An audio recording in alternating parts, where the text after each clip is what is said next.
Rudaki, the first great poet. Welcome to our English learning series. Imagine a time over 1,000 years ago. The Persian language was like a beautiful instrument, but no one knew how to play it well. Then one man came. He picked up that instrument. He created music with his words. This music was so powerful, it started a river of poetry. That river still flows today. That man was Rudaki. Did you know about the father of Persian poetry? He was also a great musician. He could play the harp. A harp is a musical instrument. It has many strings that you play with your fingers. He could sing beautifully. His voice was so powerful, it could make a king cry with joy. His poems started a great tradition. They inspired every famous poet who came after him. Rudaki was the first master of Persian poetry. A poet, composer, someone who creates music and singer. He lived a very long time ago, in the 9th and 10th centuries. His poems influenced many later poets. He lived before later giants such as Ferdowsi and Rumi. He showed the world a great truth. The Persian language was a treasure chest of beauty. A treasure chest is a box full of valuable things. It was ready to be opened. People call him Adam of Poets. They say he founded classical Persian literature. He was from Rudak in today's Tajikistan. His life was a dramatic story. He experienced great joy and also deep sadness. His life had two very different parts. First, a time of light and success. Then, a time of darkness and sadness. For many years, Rudaki was a very famous person. Everyone wanted to hear his poems. He lived in the great Samanid kingdom. It was a Persian empire that ruled Central Asia and Iran in the 9th, 10th centuries. Its capital was the shining city of Bukhara. He was the court poet. A court poet was chosen by the king. He wrote poems and performed them at the royal court.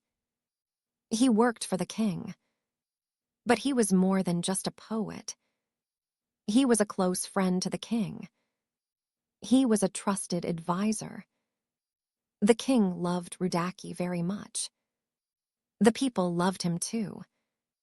He became incredibly rich. He was very famous. Everyone admired him. Imagine this.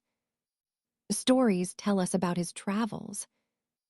Rudaki was so wealthy, he needed 200 camels. These camels carried his bags and many treasures. He had hundreds of servants. He was not just a poet. He was a superstar of his time. The Samanid court was a bright center for art and science. Rudaki was its brightest star. He wrote beautiful poems for every event, for happy celebrations, for new victories, to praise the king, and to give wise advice. His magical voice was famous. The sound of his harp was famous. It was a golden time for Rudaki. Then things started to go wrong. But this happy time did not last. It was like a beautiful day that turned into a dark night. The king grew old. His government had many problems. There was conflict. There was broken trust. Rudaki had supported the king's respected son. Because of this, he lost his powerful position. He was sent away from the court. It was a great shame. Then, a terrible thing happened. Old stories tell a cruel tale. Rudaki had enemies. They were jealous of him. They decided to hurt him. They punished him in the worst way. They blinded the great poet with a hot iron. They took the light from his eyes. He spent the last years of his life in darkness. He was poor. He was blind. He was all alone. He went back to his small home village. He was forgotten by the powerful people.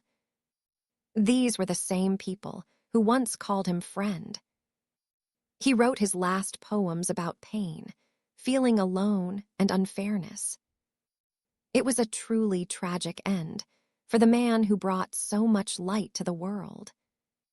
People still read his sad poems today. Imagine a huge library with many books. Now imagine a great fire. The fire burns everything. It turns the books to dust. Only one small shelf is saved. This is what happened to Rudaki's amazing work. Rudaki wrote a huge number of poems. Historians say he wrote over 1 million verses. But today, almost all of his work is lost. It is gone forever. The vast majority of his work was lost. It was lost to war, lost to fire, lost to time. Only about 1,000 verses remain. These few verses help us remember Rudaki. They keep his memory alive. So how do we have his poems today? Other writers and poets saved them. They put them in their own books. That is why we can still read Rudaki. It is a great sadness that we don't have more. He was a true innovator. He was the first poet to master the Kasida. A Kasida is a long poem that often praises a person or event. He was the first to master the ghazal. A ghazal is a short poem, usually about love or loss. He even turned the famous storybook Kalila Wa Dimna into a long poem. Now, it is only a memory. Even with very few words, his poems show great skill and talent. They teach us about life, joy, and knowledge. Here are a few of his famous ideas. Juimulion's scent comes to me now, and I remember a kind friend. This is from his most famous poem. Juimulion was originally the name of a small stream. The story is amazing. The king was on a long trip. He loved a beautiful place and stayed there for 4 years. He did not want to return to Bukhara. His soldiers and nobles missed their homes. But no one could convince the king to leave. Then they asked Rudaki for help. He took his harp and sang a new poem about Bukhara's beauty and the river's scent. The poem was so powerful. The king's heart was full of emotion. He jumped on his horse and rode back to Bukhara. He didn't even put on his shoes. This story shows the incredible power of Rudaki's words. Live happily with the dark-eyed ones, happy, for the world is nothing but a story and a wind. This means life is short and quickly passes like a story or wind. So enjoy every beautiful moment with loved ones. If someone doesn't learn from the passing of time, no teacher can help him. This means life itself is the best teacher.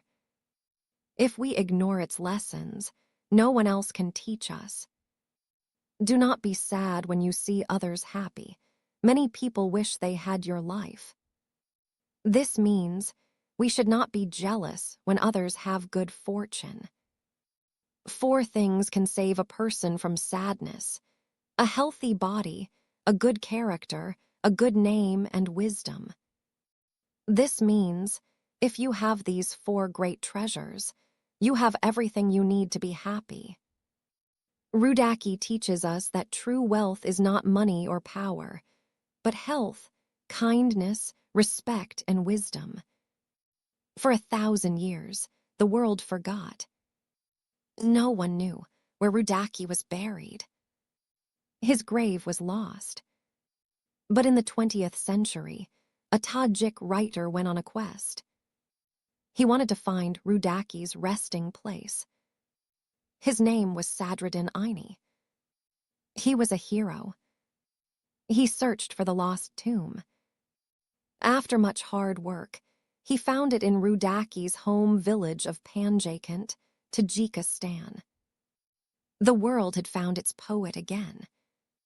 Today, a beautiful mausoleum stands in Panjakant, honoring Rudaki. It is a place of great respect. People from all over the world visit his tomb. They read his poems. They remember the poet who started it all. They feel close to his powerful spirit. Rudaki lived over 1,100 years ago. But he is more than just a name in a history book. He is the foundation of Persian poetry. He is the beginning of many great poems. All the great poets came after him: Ferdowsi, Hafez, Sadi, Rumi. They all stood on his shoulders. He was their teacher, even if they never met him. He proved that Persian is a language of deep feeling, wisdom, and art. His work created a culture of poetry that still lives today. He is a national hero in Iran, Tajikistan, and Afghanistan. In Iran, there is a special day to remember him. Rudaki Day is on the 4th of Day in the Persian calendar. Usually, at the end of December. Cultural events and poetry readings are held to remember him. People read his poems and talk about his life. They share his poems with children and students. That is why Rudaki will always be celebrated. He is the father of Persian poetry. He is the master. He is the first great musical voice of this amazing tradition. Thank you for learning about Rudaki with us. Which part of Rudaki's story inspired you? Comment below and subscribe for more videos about Persian culture and history.